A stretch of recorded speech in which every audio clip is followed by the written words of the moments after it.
Hi, I'm Dr. Tommy Rhee, and this is Stephanie, the head of the rehab center here. Say hi, Stephanie. Hello.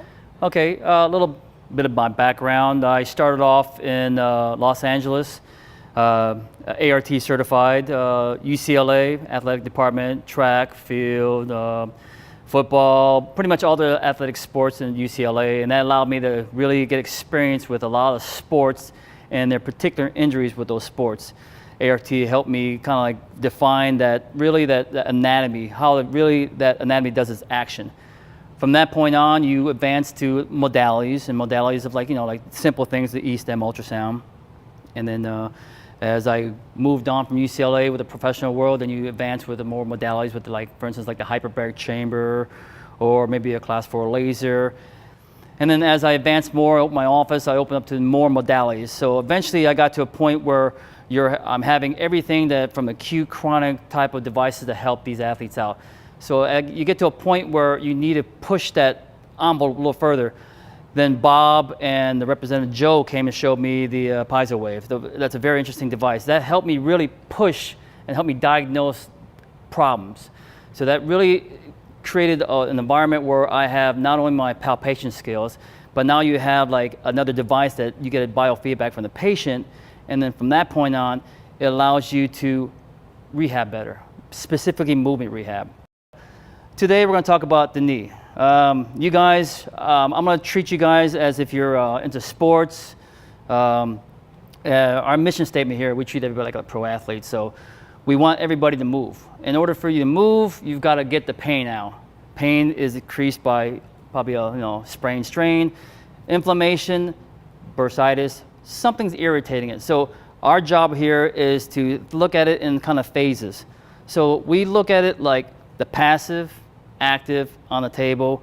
Then we'll do some little bit of resistance on the table. Then once we get past that point, then we'll have them on the ground and do some movements, closed chain, eventually open chain, then ballistic. At that point, you want to figure out what you have here. So knee. Now I look at the knee. I have the generic stuff of the 4 ligaments, the ACL, PCL, lateral and medial collateral ligaments. Those 4 ligaments right there. So we know about those. ACL, PCL, you got the drawers test, you know how to do that. Lateral and collateral ligaments, you know how to test that, right? You know the valgus, vargus, right? But more importantly, you have to find out the differential diagnosis around there. So we're going to go off the anatomy first, and I'll talk a little bit more of what I typically see as far as like injuries here. So we've got the ligaments. On the lateral side, on the lateral collateral ligament, think also that particular thing called the IT band, if you know that, iliotibial band, right?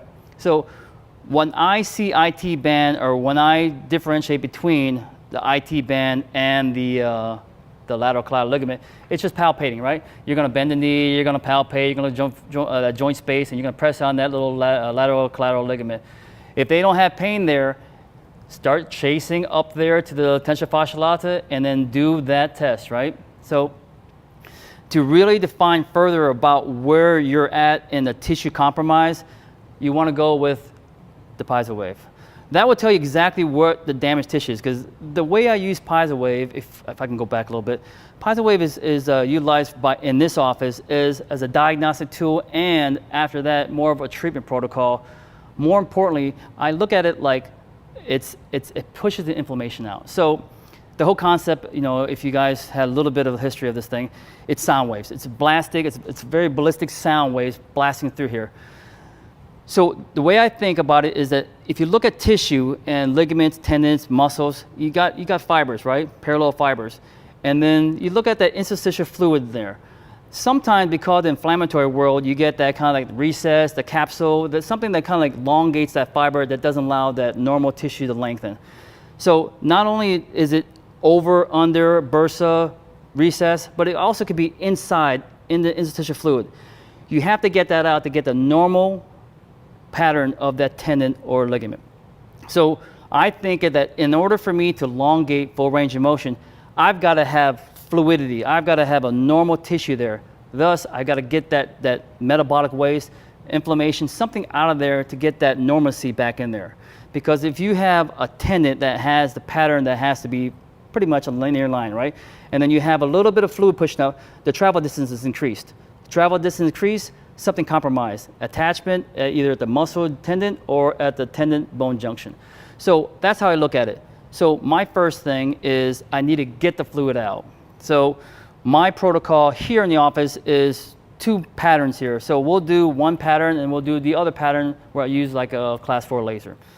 Stephanie here, let's say she has a little bit of lateral pain in the knee, right? So lateral pain in the knee, I'm looking at either the lateral collateral ligament or the IT band where it kind of takes the patella and tracks it lateral, right? And then hence you'll start getting that chondromalaysia patella, right? So IT band, ilial tibial band, right? Tensor fascial glute med, glute max, going down here, greater trochanter, slice down here, and then as it comes down, the lateral aspect of the knee, it kind of spreads out. So as you talk to the patient, you say, hey, how you doing? What's going on? And then they'll say, hey, my knee hurts, outside knee. So right away you're thinking, okay, could be 2 things, right? Where it's at, it could be the IT band, lateral collateral, right? Lateral collateral, let's do the old Vargas test here, it's fine, right? And then she says, okay. So then now I'm kind of guessing it's probably the IT band.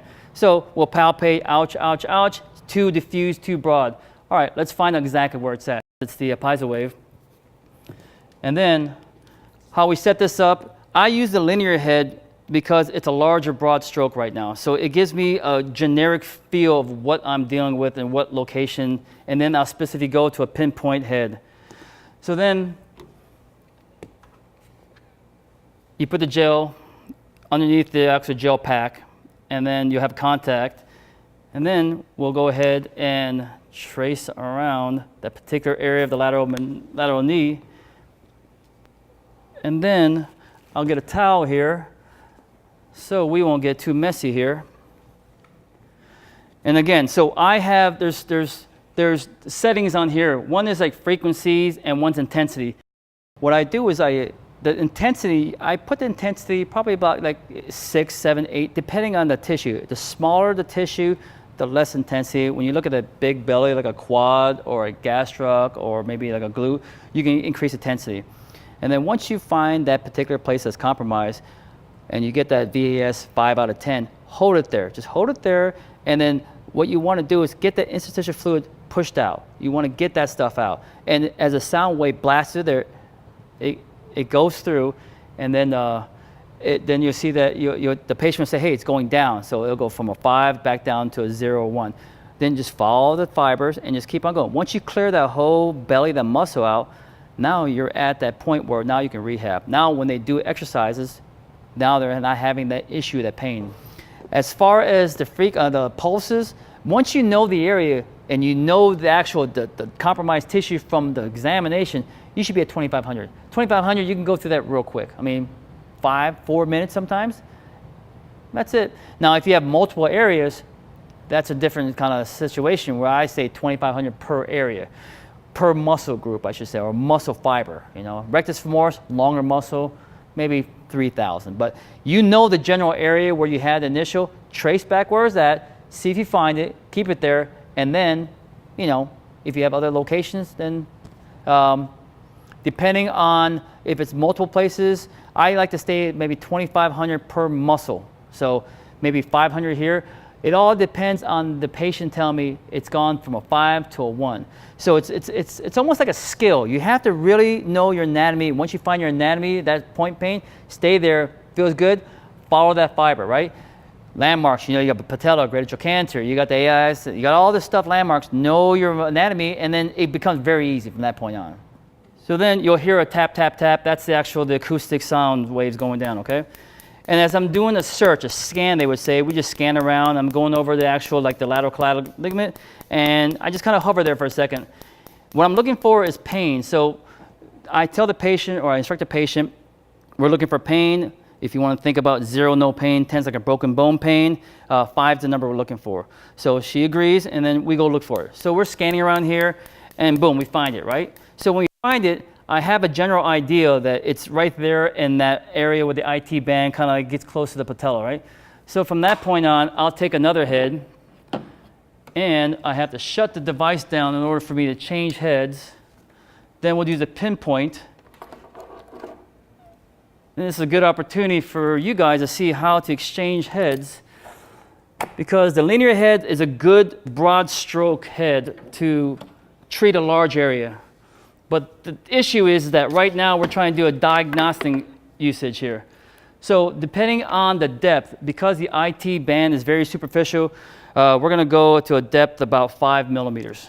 So you'll take the pinpoint head, you'll gel it up, so you get a good contact. Good. And then circulate it. Make sure you don't see any bubbles inside there. Put the cap on it. Make sure it's not cockeyed. Clean the gel up. And then plug and play, I believe that's what they say. All right.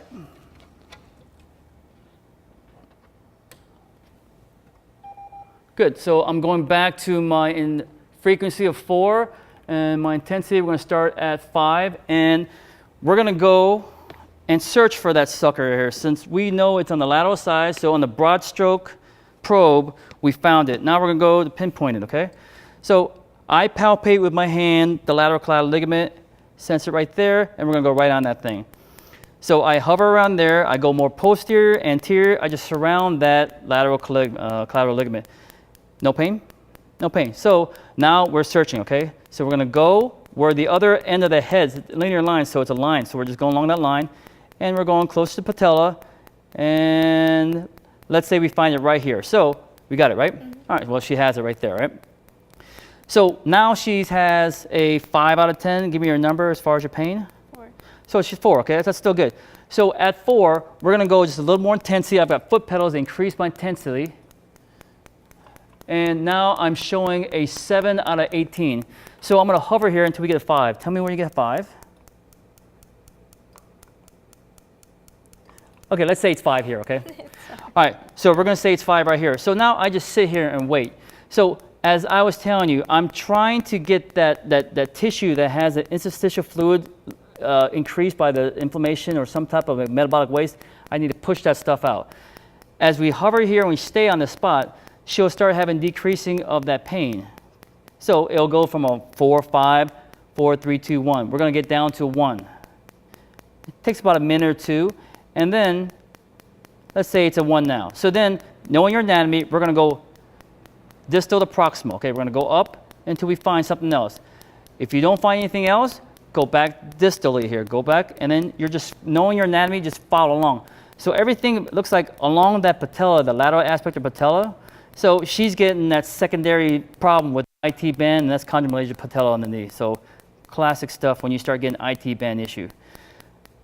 So this is what we do here. So now diagnostically speaking, we found it. We're at the lateral aspect of the patella and a little bit superior anterior of that lateral collateral ligament. And that's how you pinpoint it. IT band, tensor fascia lata, glute med, glute max. Remember, iliotibial tract comes right down. So I would treat this area, and because an IT band does not contract, right? It's just basically a string. So what contracts are the muscles, right? We got that, right? AZ line, right? So you would look at this area and you find out if you're tense, right? So I'm gonna have her flip on her side, facing me. So we're gonna elongate the IT band. Now what you're gonna do is I'm gonna hold back the glute medius or the iliotibial tract, and you can see it's tight. See, I just pull the ilium back to normal, and it's sort of tight. So you have to work on this portion, tensor fascia lata, glute medius. So then we would take the PiezoWave and we would work this area here. Then, once you get that fluid out of there, thank you very much. You can lay me. Once you get that fluid out of there and you have the normancy when she has no pain, now you can. I'll do the ART, which is basically the ART move to elongate to free up those fibers. Then after that, then we would go ahead and do rehab, exercise. So IT band, as you know, the difficulty with IT band is that the symptoms show down here, but the cause is up here. So we have to address this as much as we're addressing down here. All right, so patellar tendon, think about the same thing. You first want to find out what grade he's at. If you're at a grade 2+ in a tendon, you want to avoid doing any kind of aggressive stuff with this. This is not your, because if you have like a micro tear, okay, I can see you dealing with it. But when you have an aggressive tear, you know, grade 2+3, you know, almost like a rupture, you're doing more damage than good. So this device, we don't use it right on the pinpoint pain. We're gonna work around the other areas where the inflammation is kind of leaking out, right? So as you guys know, once you start working with patella and the knee, there's a recess back there where the fluid kind of like collects, excuse me. So patellar tendon, infrapatellar tendon, you have the actual area you can palpate where the meniscus is at. Well, in that area, you're gonna have fluid accumulating there. So when she's extending, the fluid pushes back. When you flex, the fluid pushes forward. If you do a lot of movement like that, it's gonna start going somewhere, right? So there's a recess on the superior patellar tendon underneath. So the idea is that you have to get the fluid out of there to have normalcy as far as range of motion, and then pain reduced, then you can rehab them. The idea is that you want to rehab someone with no pain. I mean, that's the best scenario. So you want to think about all the tools that you have to reduce pain and then do the exercise and movement. And then after you're done, you want to lock them down by freezing them, right? So it's basically push the fluid out in between the interstitial fluid. Then once you get that, then you can do passive active range of motion. Then you can load them up, then you can do things, no pain. Then after they feel nice and warm, on colic pressure, you got all the fluid out. You don't want the fluid to return, so you have to ice them down. Compression, game ready, Normatec, whatever you have, utilize that to stop that fluid coming down. All right, let's go back to the patellar tendon. So let's say we have, so this last one was the lateral collateral versus the IT band. All right, let's look at this guy right here. So we have basically, there's a couple of things that could possibly be, right? So you have that suprapatellar tendon, and you have possibly like a plica. You ever heard of those things, right? Or you might have something like a bursa that's kind of inflamed on the suprapatellar bursitis there. So now, because I tested her, muscle tester, you can just quickly do a test on her to see how far she's come along in her little rehab, or how she's, bend your knee please. So just a simple test, you can just go ahead and have her extend her knee up with resistance, right there. Painful? Let's say it's just painful, right? So it's pretty painful just on, like, let's say her muscle shows up like grade 2 out of 5, right? So you know that she has probably right on the distal end of that suprapatellar tendon where it attaches to the patella, she has a compromised tissue. All right, so what we do with that is that because it's gonna inflame, you know it's gonna inflame, the knee always inflames when you irritate that area, we're gonna work around that patellar tendon, especially that superior portion of it. So again, I know where she's gonna have pain because we're at a grade 2 plus. So again, you wanna avoid that area, but you have to get this other fluid out of there. So again, gel the area up. I'm gonna start again at frequency of 4 out of 8, and intensity we're gonna stay at about 9. I think I got 8 right there, okay? So using my right hand, I palpate the patellar tendon, and I'm right at where the patellar tendon and the patella meets. So I'm sandwiching it, I'm squeezing together. So that is the place I don't want to touch, because that's where she has, right at that section, she has very sharp pain. So we're gonna go, so I have a visual and a palpation point where I know I'm avoid. So I kind of hold that area out and I make sure I'm not gonna hit that. Then I'm on the, you can turn the device on with your finger or the foot pedal, but I use the finger here, and then we're gonna go around, make sure you're not on that tendon, and we're gonna search for anything that's, again, interrupting that interstitial fluid or that lengthening of that tendon or retinaculum, anything that's irritating. So we're just following around and we're looking, and let's say we have something here. She's at a 4 out of 5, we stay here. I am not on that compromised tendon, so I know I'm not doing any more damage to that tendon. Good, and we'll go to the medial side of it and we'll do the same thing. Just remind yourself, you don't want to hit that tendon. So you know grade 2, grade 3, you know what kind of tendon that is. That's pretty much like a partial tear, right? We don't want to mess with that stuff. But along with that, once the tendon turns into a muscle, you want to make sure that they don't have any trigger points, right? So you kind of like scroll up here, gel up a little bit higher, and then we're going to look for other spots here. So I look at it like this. When the body gets injured, it wants to make a natural cast. It doesn't want to do anything. The problem with the patellar tendon is it does knee extension. So it wants to lock things down, to hold things around. But the problem is the distal end is compromised. So up on the proximal end of it, it's going to do something, contract, do something weird. But you have to have it relaxed, because if you shorten the muscle up, the distal end becomes compromised again. So you have to relax the belly. So again, trace up to the quad, vastus lateralis, medialis, intermedialis, go up there until you get into the anterior, inferior, superior spine, right? Trace it and you'll find some spots. It's real simple. Use the linear head, scope up. I don't want to switch it over right now, but we'll just cruise on up, and then let's say we hit a spot, hold it there. Just hold it there, and the most important thing is you want to ask them, do you feel pain in your knee? No, you feel pain where the head's at, right? Good, so we stay there, and we hang out there for a little bit. 5, 4, 3, 2, 1. Oh, I don't feel anything. Follow that fiber. Know your anatomy real well, and then just follow the fibers, right? So a couple entrapment points that I like to catch are the intermuscular septum. You want to follow that guy, right? So let's go with medial knee pain. Medial knee pain, one of the big things that a lot of people forget about medial knee is they always think of medial collateral ligament. Well, the funny thing is that if you palpate the medial collateral ligament and they say that's not where the pain's at, it's lower, well, people forget there's a pes anserinus, right? 3 muscles, sartorius, gracilis, semitendinosus. That area right there is the same thing as a tendon issue, right? So you've got to think about what grade is it? Grade 1, you can deal with it. Grade 2, 3, possible tear, maybe trauma, soccer player, kick the ball odd, something, right? So you got to find out what grade. Once you grade it and you think it's about a grade 1, definitely can work on this area. With this area, think about the muscle sartorius. Trace along there, right? With the device, linear head, of course, go along the muscle and you'll find that particular spot that is hanging on, trying to contract.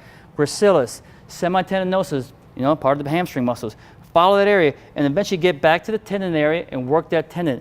The most important thing about the knee is that how we do things here, we want them to move. So prior to them getting treatment or any type of diagnostic tool, we want them to repeat their movement. So let's say she comes in here, she's a CrossFit person. She says, my knee hurts.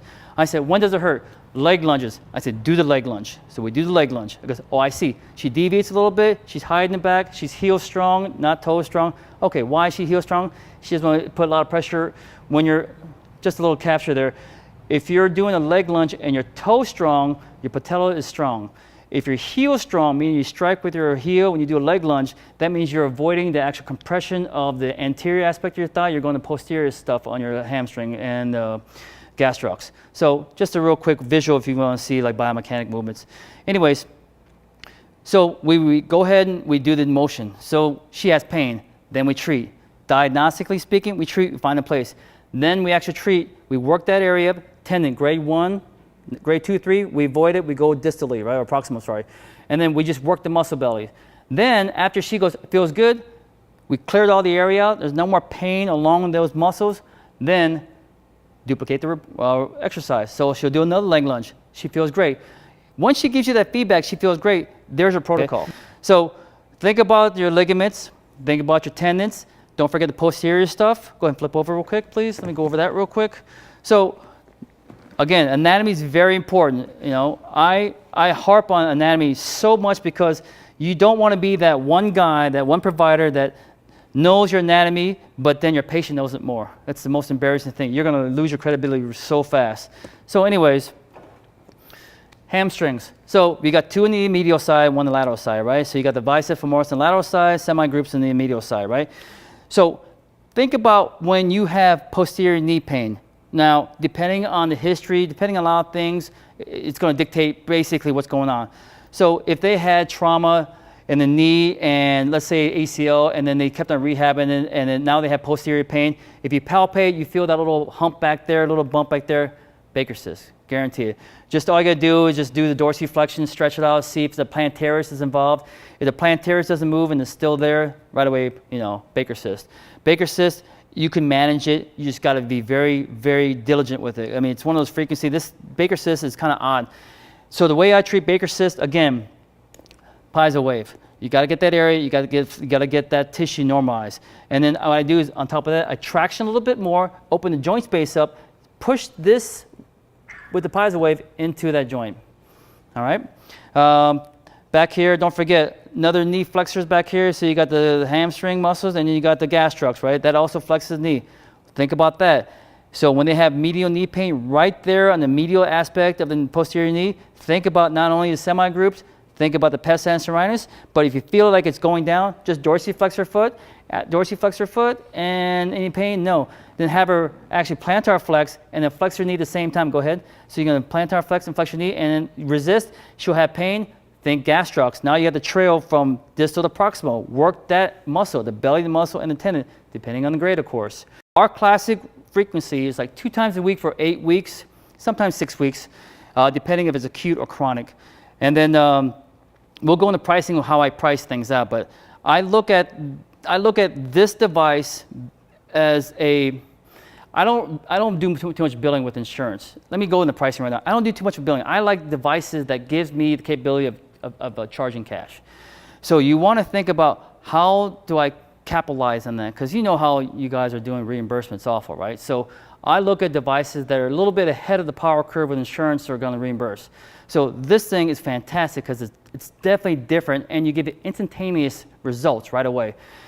So when the patient comes in, again, I diagnostically kind of just palpate, do some orthopedic tests, then I do this as far as diagnostic, right? The PiezoWave. Then I treat a little bit. Then we test. And she says, or she'll say, feels great. Wow, it feels great. Now she has a confidence, you know what you're doing. I have the confidence because I just got confirmation that my palpation plus the device dictates exactly what fiber I'm working on and the treatment protocol. Now you just present the pricing. No big deal. It's like, okay, I'll do it. Because, you know, our typical patient comes in here from other chiropractic, other physical therapists, post-op problems. People are scared to do surgeries. They want something else. And that's what I provide. I show them typically how to diagnose a little different than other offices do. Once the patient knows that you have a hold of their injury and you know exactly what they're talking about, it's so much easier to, you know, do the report of finding and tell them what to do as far as protocols. In my world, you know, we're in practice, we're helping people, but we also have to provide some type of like income, right? So the thing that we hate here in this office is insurance world. So the reimbursement is awful, especially this device. We like to have things different. So cash-based practice is fantastic because the odd thing about when you use like something that doesn't give you a feedback, when the patient doesn't have a good response, they're hesitant and goes, I don't know if I want to pay that much money. So because of this protocol, and then when you do the protocol at the examination, and then they get up and they do the same exercise, now they're saying, wow, it feels better. That impacts you and it solidifies you for that closure of that type of package deal. But the idea is you want to package it up. So because I have 2 times a week for 8 weeks, that's 16, we'll package it up and it'll come down to about $65, $75 per treatment, and we lump sum it. So where we see our results is you have to indicate that this is the best device for them, and more importantly is that they have reinsurance and you know what you're doing. So because of those things, it just sells itself so simple with that. It expands your practice real quick, and it helps you out for all you know, for your physical guys as far as like rehab, exercise. This is really important because you don't want to have someone from a post-op world to do rehab when they have too much pain. You know, most of the pain is inflammation. You sprain an ankle. Why does the ankle hurt when you step on it when it's just that anterior talus fib ligament, right? Well, it's because that calcaneal kind of tibial junction, there's fluid in there. Get that fluid out. We'll talk about the ankle later. If you get the fluid out, they feel great. Once you solve this issue, then it goes to the hip, low back. It'll start trailing. They go, I want this, I want this. Okay, so the first time, you're probably about maybe 15 minutes because you really have to find out what tissue is compromised.